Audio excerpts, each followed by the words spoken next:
Saya juga ingin mengucapkan terima kasih dan apresiasi setinggi-tingginya bagi bapak-bapak dan ibu-ibu karena sudah turut membantu untuk meningkatkan edukasi dan literasi keuangan di Indonesia.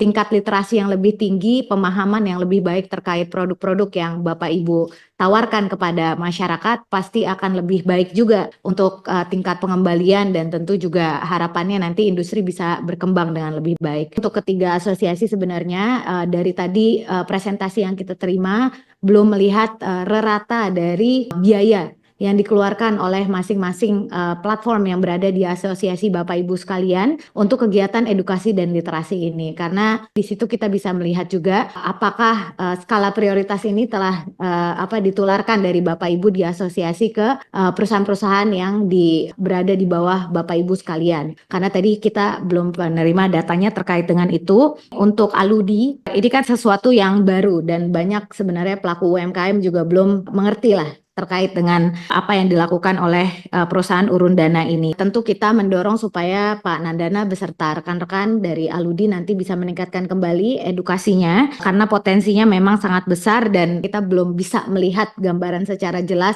kegiatan sosialisasinya seperti apa, edukasinya seperti apa. Kalau Gen Z memang mulai masuk ke instrumen investasi ini, yang harus kita prioritaskan tentu edukasi terkait manfaat dan juga risiko. Jangan sampai dalam hal ini hanya ada yang ikut-ikutan atau FOMO gitu untuk masuk ke perusahaan urun dana, nanti banyak pihak-pihak tidak bertanggung jawab yang justru memanfaatkan minimnya literasi itu untuk keuntungannya sendiri dan nanti akan ada korban. Jadi tentu harapannya urun dana ini nanti bisa menjadi asosiasi yang lebih positif tentunya. Jadi tentu harapannya dengan kegiatan edukasi yang bisa diselenggarakan secara virtual, nanti lebih banyak lagi kabupaten kota yang bisa dikunjungi. Saya pikir Aludi ini kalau misalnya hanya 10 miliar Pak, itu kan mungkin terlalu kecil Pak. Karena bisnis-bisnis sekarang ini, apalagi yang memang sudah memikirkan untuk membagikan equity sebagai jalan untuk dia fundraise, itu mestinya sudah dengan kapasitas yang lebih besar.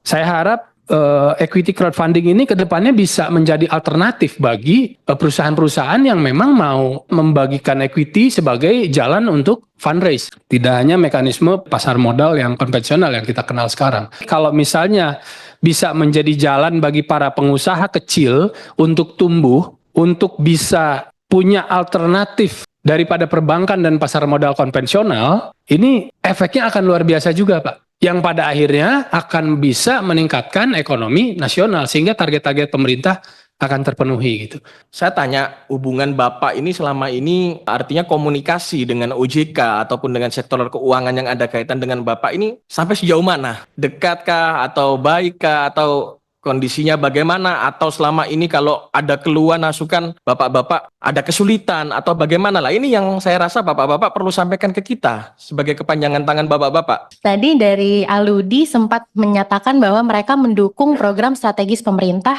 yaitu program MBG dan juga program pembangunan 3 juta rumah. Nah pertanyaannya gimana memang dari Aludi skema konkretnya dalam mendukung pendanaan untuk dua program tersebut? Kita memang sudah melakukan MOU dengan satu pengembang Indonesia. Kita bisa intervensi apakah dari pengadaan lahan, proses perizinan lahan tersebut, atau nanti proses pembangunan. Nah untuk yang MBG, kami sudah kerjasama dengan ABJI dan PPJI Jawa Barat, Bu. Dengan skema equity, Bu. Ibu Anissa, karena ini permintaan Ibu, kalau memang boleh kami mendapatkan satu sesi khusus, Bu. Mungkin nanti pada kesempatan yang berbeda, Mungkin tapi sedikit boleh disampaikan dengan tertulis kalau detailnya. siap. Mungkin ke depan kita akan secara reguler mengundang Bapak Ibu sekalian, tidak hanya mengenai isu literasi dan edukasi, mungkin pada isu-isu perlindungan konsumen yang lain atau isu yang menyangkut otoritas juga bisa menghadirkan Bapak Ibu sekalian. Kita ingin industri jasa keuangan itu bisa dikelola dengan baik, penuh tanggung jawab, dan dioperasionalkan juga oleh korporasi yang kredibel, punya integritas, dan tentunya memberikan kontribusi terhadap pertumbuhan ekonomi kita.